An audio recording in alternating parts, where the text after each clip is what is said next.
Sadisnya pria bunuh pacar di Bantul, pasalnya selama 2 minggu dia tidur bareng kerangka korban karena tak rela berpisah.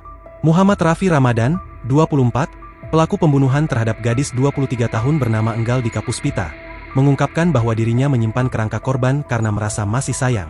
Hal itu diungkapkan oleh Raffi yang kini jadi tersangka pembunuhan gadis 23 tahun itu saat diperiksa oleh pihak kepolisian.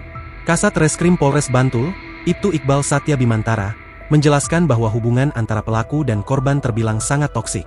Tersangka merasa sangat mencintai korban sehingga sampai tulangnya disimpan.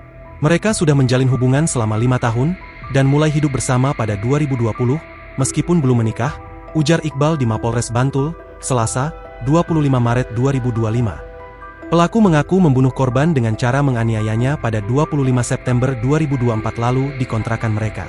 Menurut keterangan yang disampaikan oleh Kasih Humas Polres Bantul, AKPI Nengah Jeffrey Pranawidnyana, insiden tersebut terjadi ketika korban sedang menggoreng bakso dan meninggalkan kompor untuk membersihkan ruangan.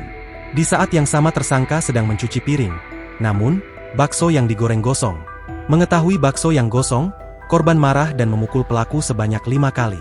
Tindakan tersebut membuat tersangka marah dan berbalik untuk menganiaya korban.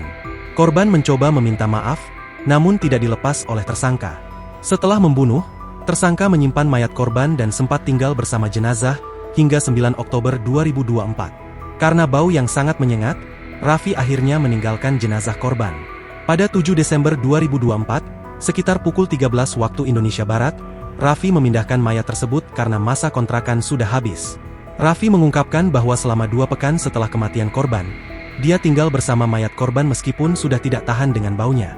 Sesekali, Raffi datang untuk mengisi token listrik di kontrakan tersebut.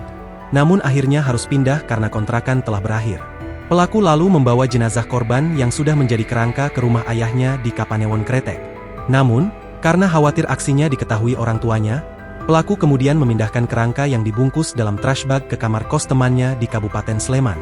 Lebih lanjut, kerangka korban juga sempat dicuci oleh pelaku, bahkan pelaku sampai melepas daging-daging yang masih melekat di tulang hingga membakarnya.